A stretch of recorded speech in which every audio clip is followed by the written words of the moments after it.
Jmenuji se Jiří, je mi 28 teď už a jsem ze Zlína, vyrůstal jsem ve Vizovicích. Tím, jak viděl u sestry, jak chodí do školy a čte, tak samozřejmě to druhé dítě se to vždycky od toho prvního učí, ale on teda fakt, když přišel do první třídy, tak měl štěstí na učitelky. V první třídě měl tak skvělou učitelku, která snesla to, že on už všechno umí a že vykřikuje a že ji opravuje a že jí třeba dává najevo, že to ví líp než ona, tak ona to dokázala fakt snést. A vymýšlela mu úkoly. Vždycky říkala, že je hrozně šťastná, že ho má ve třídě, protože jakoukoliv blbost vymyslí, tak jediný třeba Jirka se raduje a tleská. Jo. Dokonce mi navrhla, abych přeskočil třídu, což já jsem nechtěla, mu zkrátit dětství. A jsem hrozně ráda, že jsem to neudělala.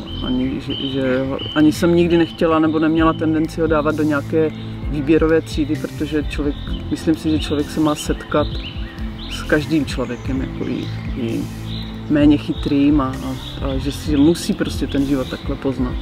Jakoby sportovec tak nebyl nějak mimořádně nadaný dítě. Byl to normální kluk, který sportoval, my jsme všichni lyžovali v rodině, včetně prarodičů, tét, bratranců, takže on s náma jezdil.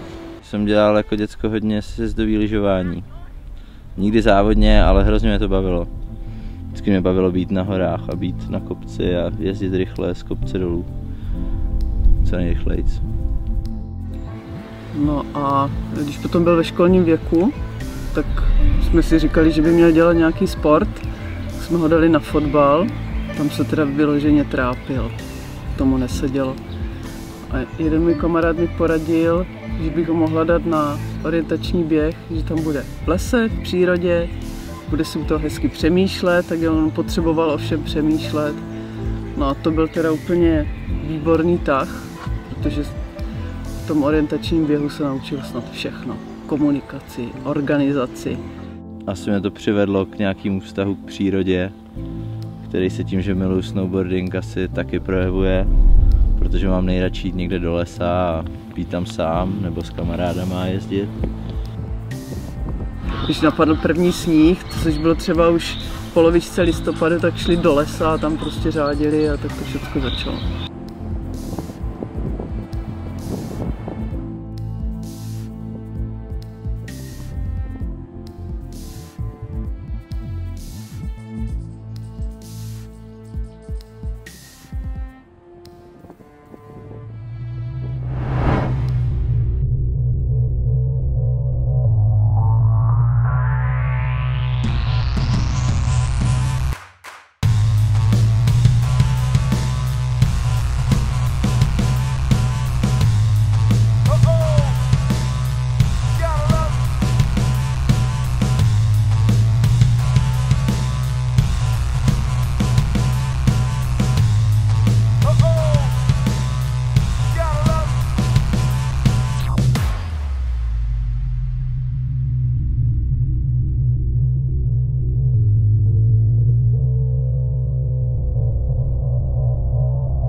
Protože o všem strašně přemýšlí, tak on nad vším bádá, tak to taky ho posouvalo k tomu, že začal přemýšlet, že by kromě toho, že ho to baví a že jezdí ve svém volném čase, že by ho to mohlo třeba i někdy živit.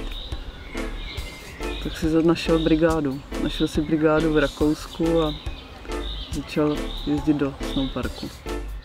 Tady k té práci a tady k tomu životu jsem se dostal asi tak, že když mi bylo 21 možná, nebo 20, tak jsem si koupil dodávku a Obkloupil jsem se skoro za jedním účelem, aby jsme mohli jet v létě s kámošema na ledovec do Francie, do Les Alpes.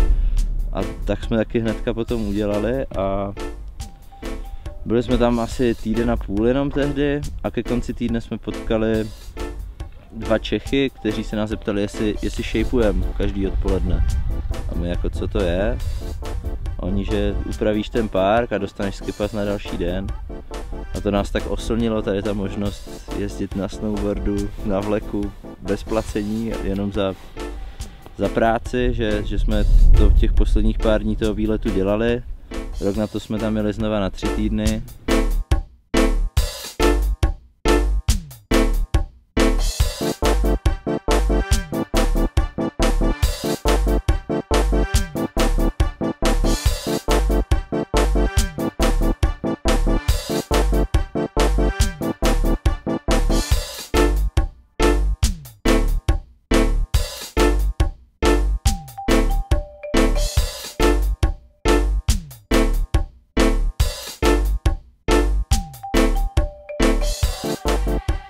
Asi rok na to nebo 2 už jsem finišoval školu a začal jsem to dělat na celou zimu. Napsal jsem do firmy rakouské, která se jmenuje Q-Parks, která zařizuje personál a překážky a takové věci pro hrozné množství parků v Rakousku a i v ostatních alpských zemích. Přidělili mě tady do Vartu, což je přes kopec odsuť, kde jsem dělal 1 rok. Strašně super rok na podmínky, měli jsme asi 5 metrů sněhu v jednu chvíli i. Bylo to úplně boží, bylo tam málo práce, málo peněz a bylo to hodně o tom životě na horách a hrozně moc ježdění, takže mě to hodně jakoby přesvědčilo o tom, že to je to, co chci dělat, protože to bylo úplně skvělý.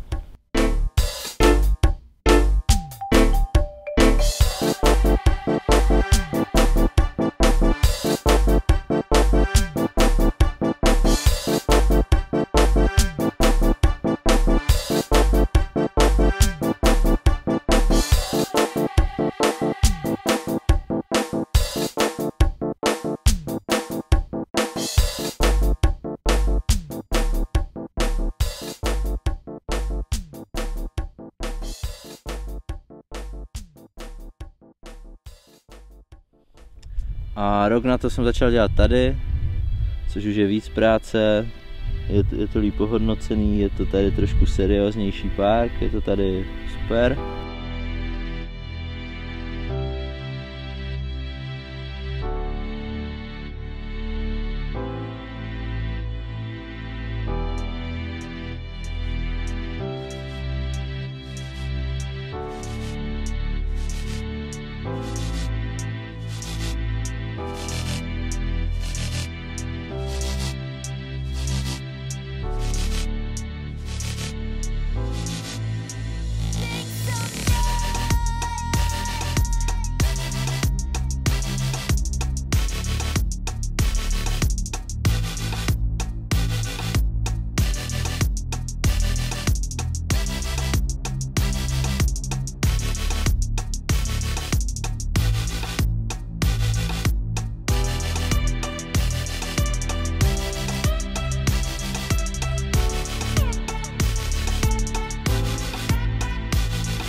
Tady jsem byl 2 roky a loni jsem jel s přítelkyní na rok na Working Holiday víza do Kanady, kde jsem taky dělal ve snowparku. To jsem měl svoji nejdelší zimu, tam to trvalo 6,5 měsíce.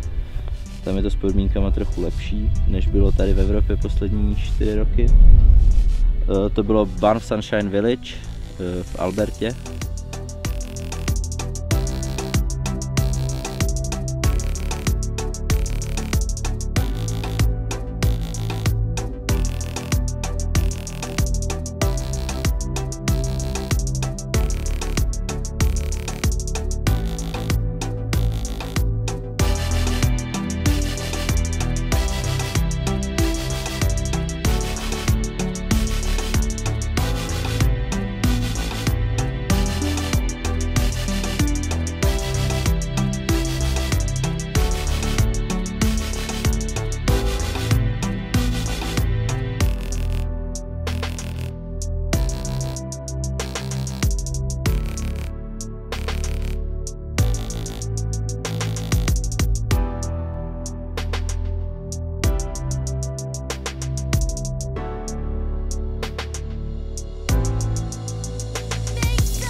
Jo, já jsem Zuzka, chodíme spolu s Jiřím, cestujeme spolu už 3,5 roku.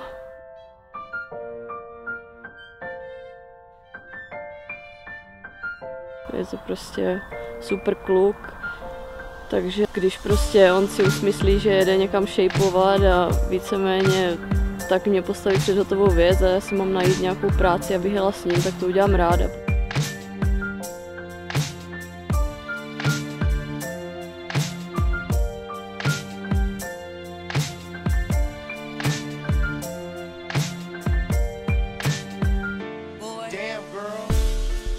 Tak já už jsem žila takový cestovatelský život sama, byla jsem odjetá pryč, ale teď, když jsme spolu, tak je to prostě super, že ve dvou je to perfektní člověk, má pocit, že prostě není v tom sám a ve dvou se to lépe táhne. Samozřejmě je to trošku náročné v tom, že člověk nemá nic svého, nemá v podstatě práci nějakou stálou, nemá víceméně domov, že my máme takový furt domov na kolech, když se to dá říct, ale ono jako mě to naplňuje, řekla bych, že nás to oba naplňuje, protože čím víc toho zažíváme, tím mám pocit, že víc žijem, že prostě nejsme na jednom místě, nežijem stereotypní život a ty hory jsou super, voda v létě taky super.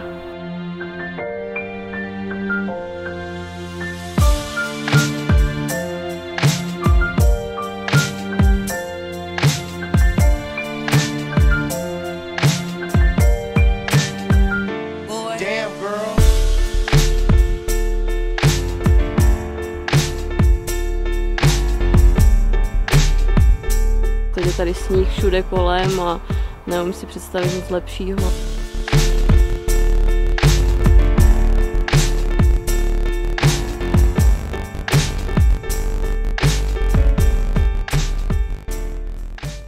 Z těch ostatních sportů se nejvíc věnuju freeboardingu, poslední 2 roky je to slabší, a wakeboardingu, kde to taky poslední rok nebylo tolik, protože jsem hodně cestoval po Americe. A do toho skateu a longboardu jsem nikdy teda nepronikl tolik, aby to stálo za to o tom mluvit. Ale ten freeboard, s tím jsme vlastně s kámošema z crew obcestovali docela krásný místa. Byli jsme na 3denním tripu natáčet ve Švýcarsku v roce 2013.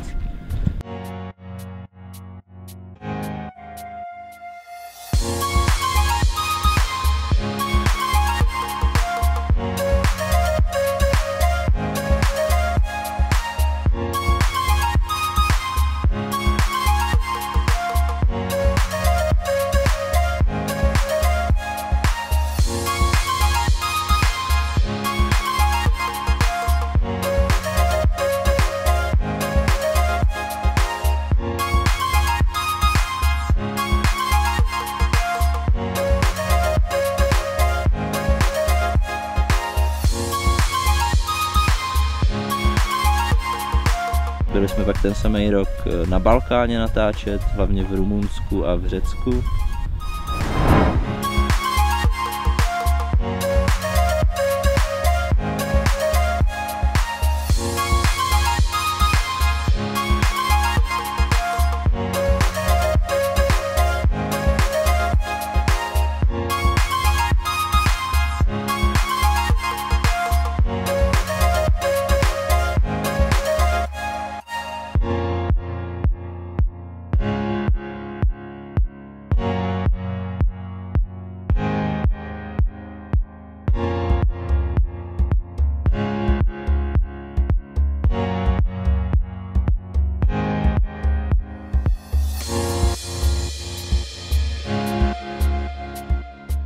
Byli jsme v Norsku natáčet v roce 2015.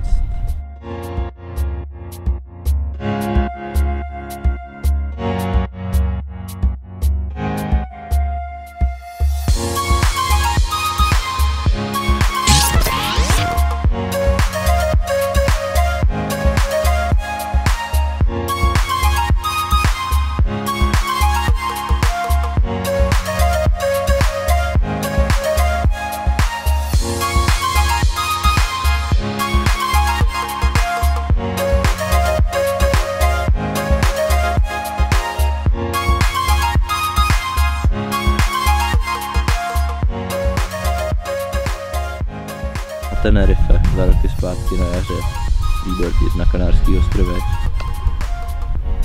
Takže tomu jsme se věnovali jednu dobu docela hodně, já a i ostatní kamarádi z crew.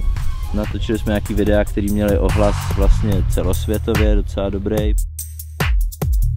So we want to bring to you some sweet vibration. This one dedicated for the healing of the nation scene. Cause happy times are coming all around the world. Yeah, we gonna rock, rock, rock together. So keep the fire burning all around the world.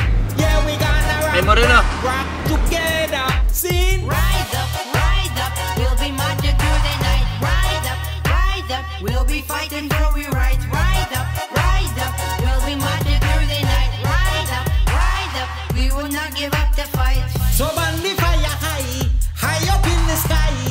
They can't stop we if them try. So blaze the fire high, high up to the sky. They cannot stop we if them try. Cause happy times are coming all around the world.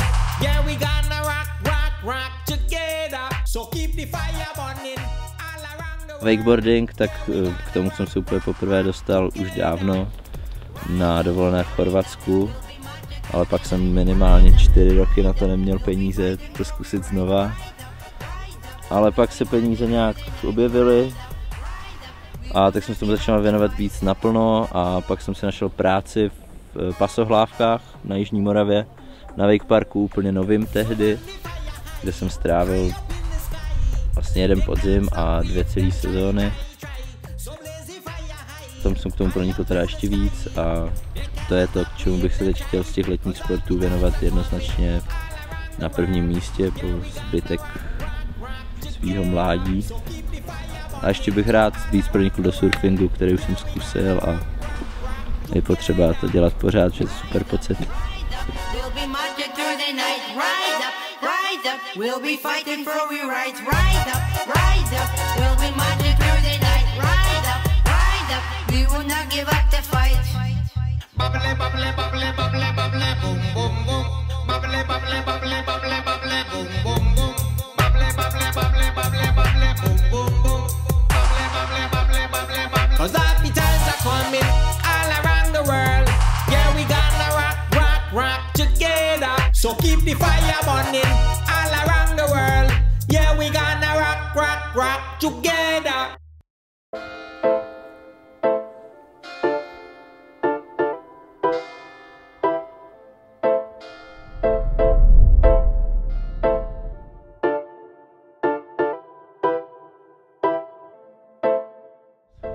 Jsme v Damels, Vorarlbersko, nejzápadnější spolková země Rakouska. Bregenzerwald se tady jmenuje ta oblast. Je to docela hodně sněžná oblast, letos to úplně nevyšlo zatím, ale březen zatím všechno mění a po slunečném únoru máme dneska 5. března a je to asi 5. nejlepší prašanový den za únor a březen dohromady.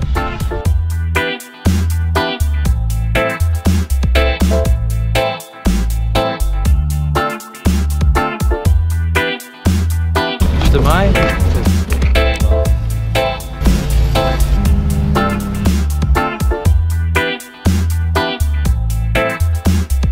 Hola, hola.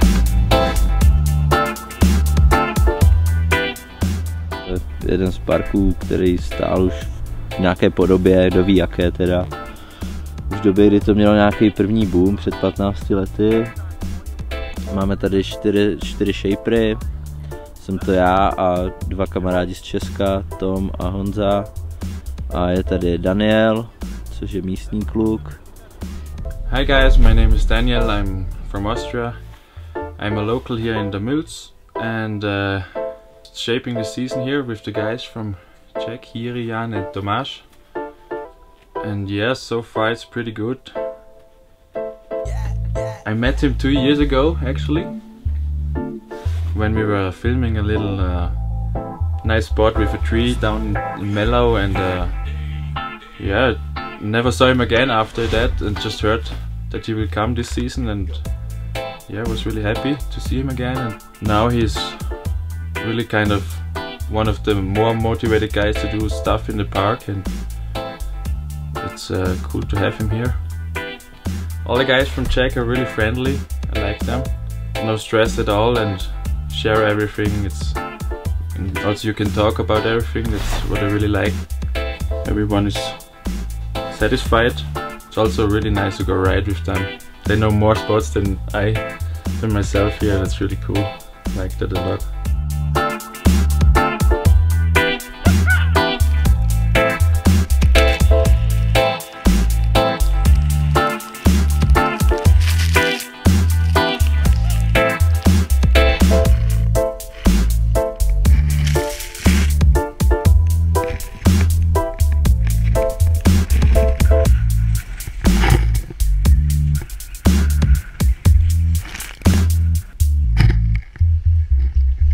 So, habe der Jungs, ich heiße Jan. Už mi ta němčina leze na mozek. Čau, já jsem Honza. Tady v Dumbbells dělám shapera už 5. sezónu. Nějaké zranění, nějací lidi dali výpověď a tak, takže nestíhali, měli volné místo, potřebovali někoho, aby přijel. Jirka mi dal samozřejmě hned vědět, protože věděl, že jsem neměl v Česku doma co dělat. Já jsem kontaktoval Tomase a během následujících 4-5 dní už jsem byl tady a od té doby už jsou tady víceméně každou zimu a jo, jde to no, zatím to ještě jde. Za ty poslední 4 roky si myslím, že park zaznamenal docela velký progres. Řekl bych, že od porovnání k první sezóně, co jsem tady byl, je teďka park určitě 2krát větší než býval. Náš šéf Tomas nám dává hodně volného prostoru k tomu, co můžeme s parkem dělat. Má nějaké svoje idei, co bychom měli dodržet, ale většinou pak to všechno stojí na nás, co postavíme, jak postavíme, aby to bylo zajímavé, aby si lidi užili srandu. Tak asi nejčastější problém, s kterým se tady tak můžeme dennodenně setkat, je to, že random lyžaři, kteří ani vlastně nejdou proto, aby si zajeli park, ale jenom tím parkem jedou a postávají všude okolo překážek, na odpalech, na landingu, na tablech. A znemožňují tím parkovým jezdcům, kteří si chcou dát svůj run v nějaké flow, tady tohle vlastně, aby mohli jet překážku za překážkou. Člověk musí být víc na pozoru. Nemyslet jenom na sebe, ale myslet na to taky, co udělají ti lidi vedle něho, když je tam vidí a ví, že tam nemají co dělat.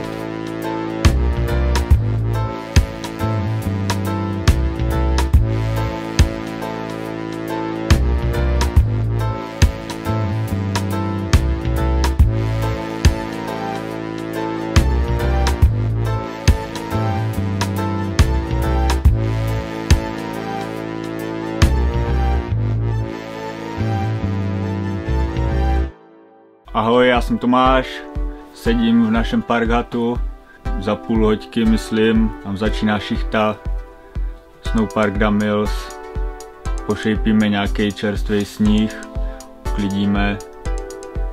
První rok, co jsem tady byl ve Vorarlbergu, pracovat pro Q Parks na malém fansloupu a tam jsem si velice oblíbil místní hory, místní powder, takže od minulého roku tady makám. Snowpark Dumbbells, big up, bude to bomba, zítra napadne ještě víc, takže budeme hlavně létat freeridy, park asi na oko zavřem, zalítáme si.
Máme svýho parkového rolbaře Hannese, máme svýho manažera Tomase, takže celkem jako 6 lidí se kolem toho pohybuje. Překážek máme asi kolem 27 až 30. Tady velký skok, který má asi 18 metrů, kolísá to každý rok, ale zhruba je to takový. Nahoře máme 2 kikry menší, kolem 8 metrů, teď je chcem přidat tam ještě menší kikry pro děti. A jinak zbytek jsou na půl bedny, na půl raily. Snažíme se dělat kreativně, snažíme se dělat nějaký překážky, které jsou nějaký komba 2 různých překážek nebo 3, ať vlastně v jedné překážce si člověk může vybrat třeba 7 různých způsobů, jak jí hitnout. Celkově je tady možný snad kolem 16 překážek hitnout v lajně, v jednom runu, což je super. Je to od vrchu až dolů na té lanovce. Výstavba parku je to každý rok jiný, stejně jako každý náš den je to jiný, je to všechno hrozně moc závislý od počasí, od slunce, od sněhu, od větru hodně, od teploty. Letos jsme začali stavět park až druhý týden v lednu, protože prosinec byl hodně bez sněhu, nejdřív bylo teplo, pak už bylo chladně, ale nesněžilo. Pak nám napadlo hodně sněhu a po tom velkém sněžení nám svítilo slunko pořád, ale bylo chladno, takže byly úplně ideální podmínky na výstavbu parku a my jsme to do podoby téměř takové, v jaké je to teď, asi k 18 překážkám, 20 jsme se dostali během 2,5 týdne, což bylo asi nejrychlejší výstavba, co jsme za ty roky jsme tady měli. Někdy nám to zabere, že jsme tady celou noc, třeba některou sezónu se to stalo 3krát týdně, 4 týdny v kuse, aby jsme to tady postavili. Letos to bylo mnohem míň. Obvyklá údržba toho parku je po ránu, záleží jaká byla noc, jestli napadl sníh a tak dál. Tam to může být od 20-minutové otvíračky po celodenní, když je hodně sněhu. Není to poznat, ale tady máme překážku. Jdu ji vykopat.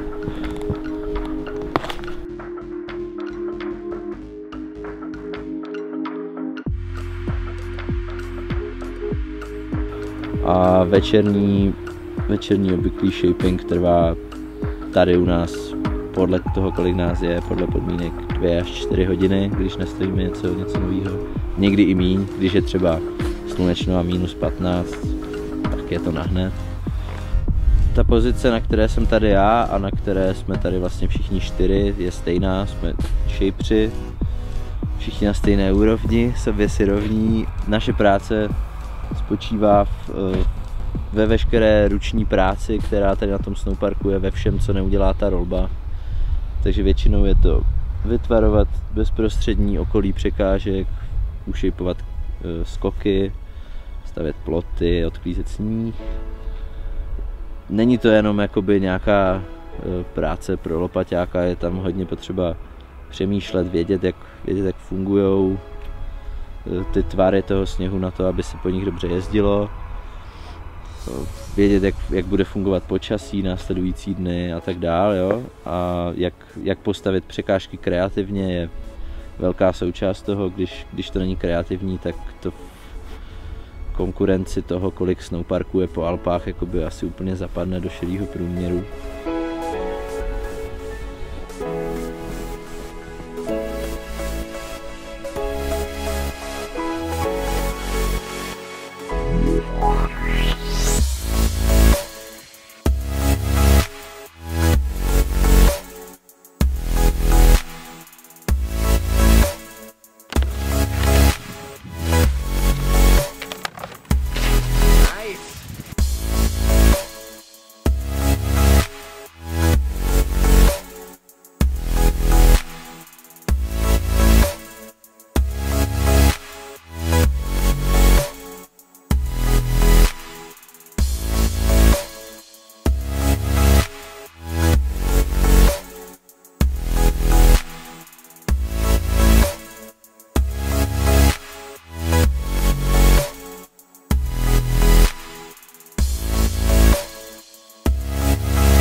Snowpark, ačkoliv si to většina německých a holandských turistů neuvědomuje, je jen místo, který stavíme s tím, aby bylo co nejbezpečnější, ale ono samozřejmě bezpečný není. Jezdí se tady po překážkách, motá se tu hodně lidí, takže jsou tady pravidla. A asi první pravidlo ze všech je look before you leap. Podívej se, než pojedeš. Zkontroluj si, jak ta překážka vypadá, na co vlastně jedeš.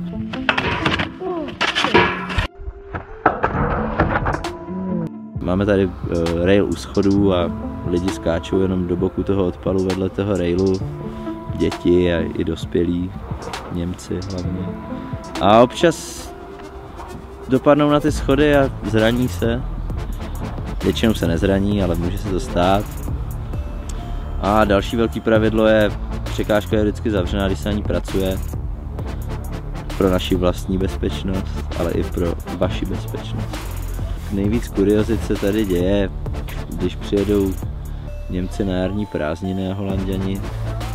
A v Kanadě to potom byly prázdniny, kdy jezdili lidi z Calgary, což je velké město, hodně velké město poblíž, kde je hodně dobrých riderů, tak jako v Německu, ale zároveň je tam asi 90% lidí takových jednodušších, co se týče porozumění tomu, jak se chovat v tom parku, a děje se hodně zranění, hodně crashů. Když to je bez zranění, je to vtipný.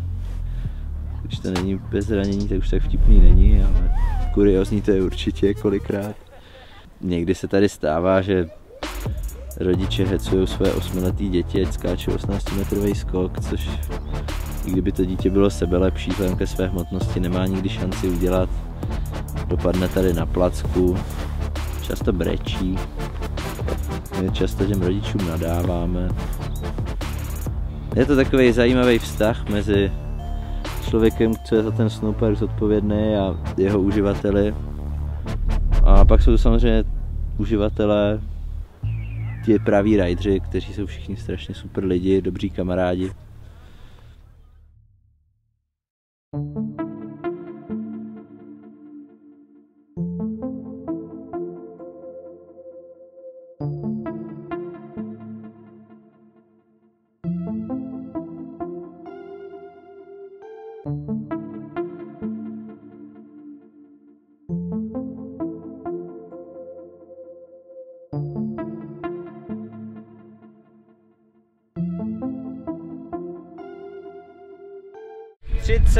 Tady dole, možná trochu víc, nahoře asi ještě o 10 víc.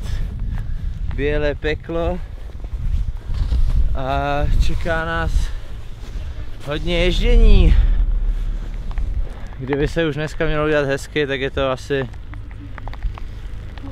6 hodin práce, než to uklidíme, ale sněží ještě celý den, takže to nás čeká až večer nebo zítra.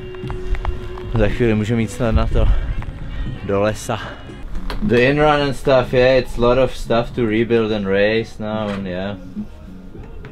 Yeah, Luga in-run is filled with snow. Yes, so much. Like, I would say, it's crazy. The tube now that was on like huge bank, it's now just on flat. It's on flat. Tenhle týden to bude zhruba třeba 5-6 překážek, který musíme úplně přestavět, protože by se odpaly utopily ve sněhu, nebo celé překážky. Nás čeká náročný týden, minimálně do soboty, do neděle, hodně práce.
Jsme na 5. ročníku prase šredu, klasické akce na začátek zimy. Než se rozprchneme do světa, potkáme se tady, zašredíme spolu. Seženeme prase, vypijeme pivo, letos na přírodním sněhu poprvé, pump track, trubka.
Chceme kurva jezdit.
Já jsem Pavel Kupčík, je mi 45 let, jsem už snowboardový důchodce. Pocházím z Halenkova, což je vlastně kousíček od Karolinky a Nového Hrozenkova. V Karolince je snowpark a v Novém Hrozenkově je skok do vody, takže jsem to měl všechno blízko. Na snowboardu jezdím nějakých 22 let a z toho jsem většinou dělal freestyle až potom teď ke konci se zraněníma, které přišly z ježdění. Jsem se trošku posunul k freeridu, ale občas si taky zablbnu ve snowparku. První takový skok jsem si postavil v rodném Halenkově na místním vleku, kde jsem si postavil dřevěnou konstrukci odrazu, asi 2 metry vysokou, a tam jsem začal zkoušet první pořádné triky. To byl můj první park, který jsem nějakým způsobem stavěl a šejpoval. Pak přišla éra Fošny ve Vsetíně, kde jsme otevřeli board shop. Vlastně kousíček, nějaké 2 kilometry od centra Vsetína je Jasenka, kde jsme postavili už na tu dobu, myslím, slušný snowpark. V té době proběhly tady ve Zlíně 2 ročníky, byl to tuším rok 2004 a 2005, City Air Contest, kde jsem stavěl taky skok. se sešla vlastně snowboardová špička tady na těchto akcích. I freeskieři tam měli svůj závod a myslím, že to mělo na tu dobu, to bylo taky dobré, když ty sněhové podmínky tady ve Zlíně nejsou bůh ví jaké, bylo to vždycky fajn se sejít s těma lidma a zavlbnout. Když skončila Fošna, tak jsem ještě jeden rok pomáhal rozjet Karolinku, kde je teď super snowpark. Koze se o to moc hezky stará, má vždycky krásně šipnuté překážky. A po Karolince jsem dostal nabídku od Q Parks šejpovat park v St. Antonu v Rakousku v Arlbergu. Pro mě to byla velká zkušenost, protože tam vlastně to už je nejvyšší škola šejpování, všechno musí být tip-top, protože Q Park si na tom zakládají a tam jsem vydržel 3 roky a pak přišla nabídka z Láksu.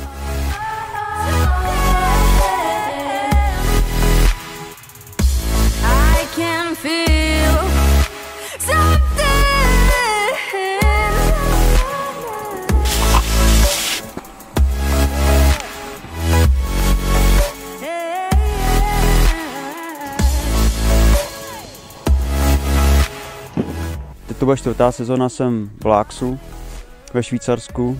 Lák se proslulý svým skvělým snowparkem, jeden z nejlepších v Evropě, nebo nejlepší v Evropě, možná i na světě. V Láksu se starám o backjump, což je vlastně taková velká nafukovačka, nafukovací polštář, do kterého můžete trénovat triky předtím, než je umíte, abyste mohli dělat ve snowparku na velkých skocích. V Láksu je to sice takový spíš pro začátečníky, říkáme tomu turistická atrakce, protože ten airtime není tak veliký, aby prostě se na to mohli zkoušet doubly. Je dobré, že neděláme celý den, že máme spoustu času na ježdění a se to dá sklopit vždycky s prací a to je fajn na Láksu. Lopaty, here. And das ist electrician. Wunderbar zrňovadlo.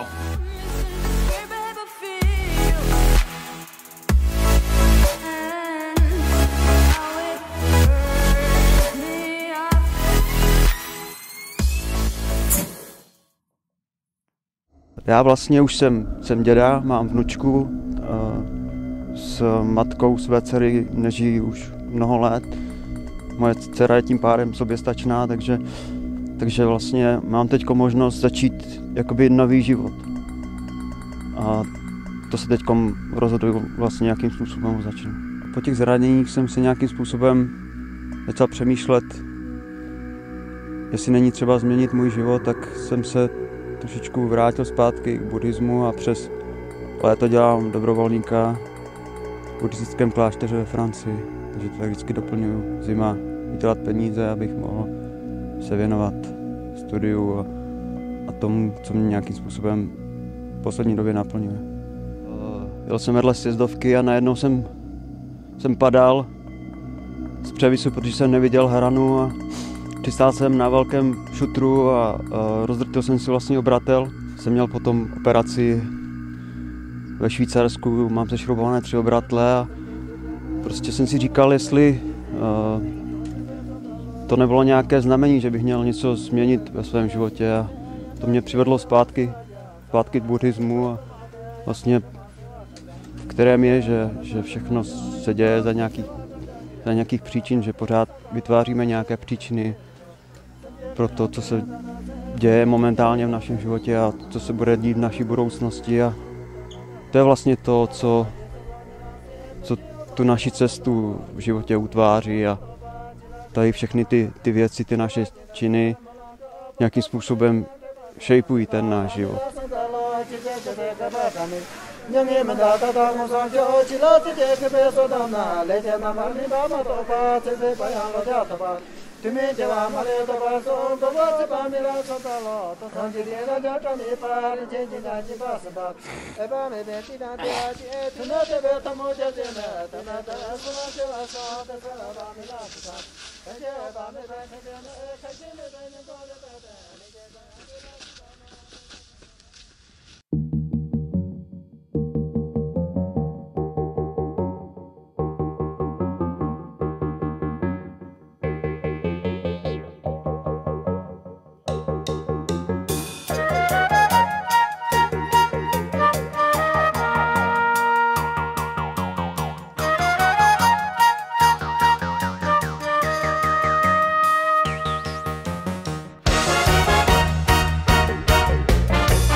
Listen, let me say it. Oh mama, let me see your light.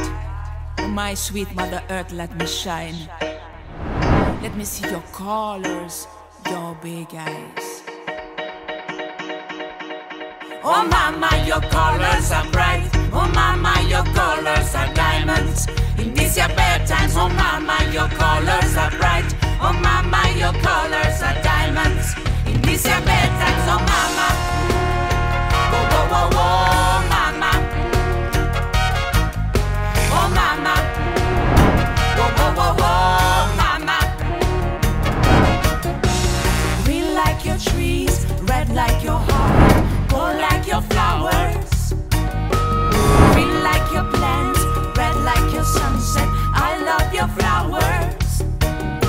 Oh mama, your colors are bright. Oh mama, your colors are diamonds. In these your bedtimes, oh mama, your colors are bright. Oh mama, your colors are diamonds. In these your bedtimes, oh mama.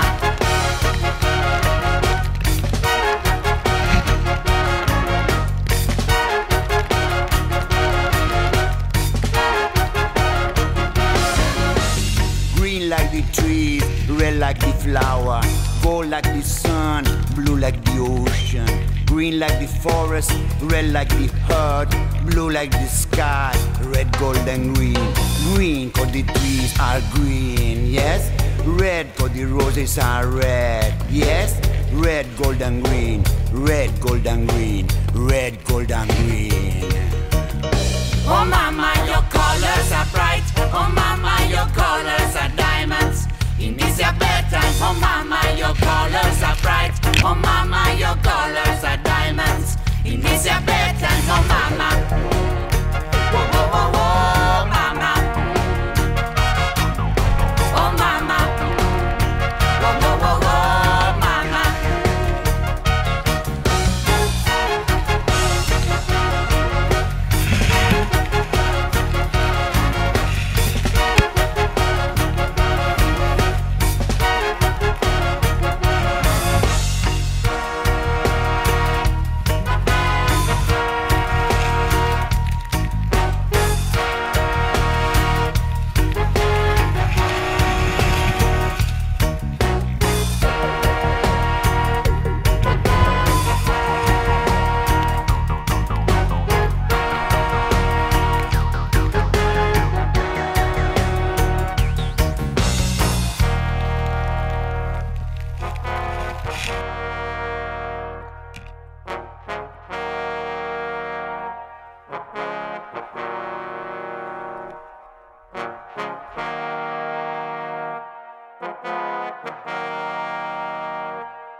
Já si vůbec neuvědomuji, jestli jsem ho vůbec někdy na snowboardu viděla jezdit. Jenom na filmu. Když pak začal jezdit na snowboardu, tak jezdil jenom vlastně s kamarádama. S rodičem už ne. Tihle lidé, lékaři, jsou přesvědčení o své dokonalosti. Jsou jenom líný svině v kukaní. A nezapomeň mě dát do titulku, má jsem přitom zdechnul. Jo, Káňu, do titulku. Potkali jsme 4 laviny.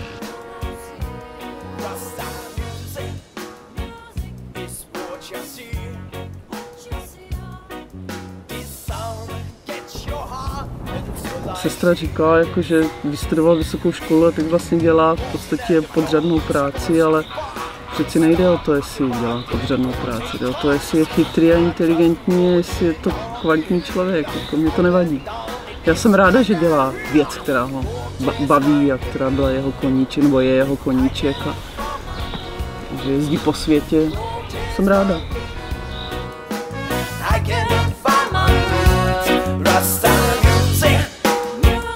Is what you hear. Never never mind another way around. I see Rasta music is what you see. This sound gets your heart, and so I see.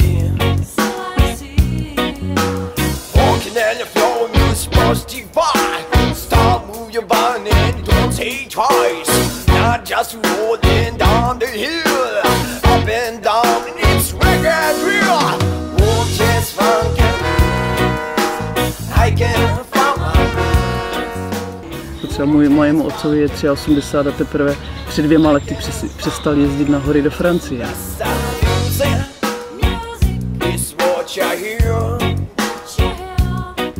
Never mind another way around. I see Rasta music, what you see.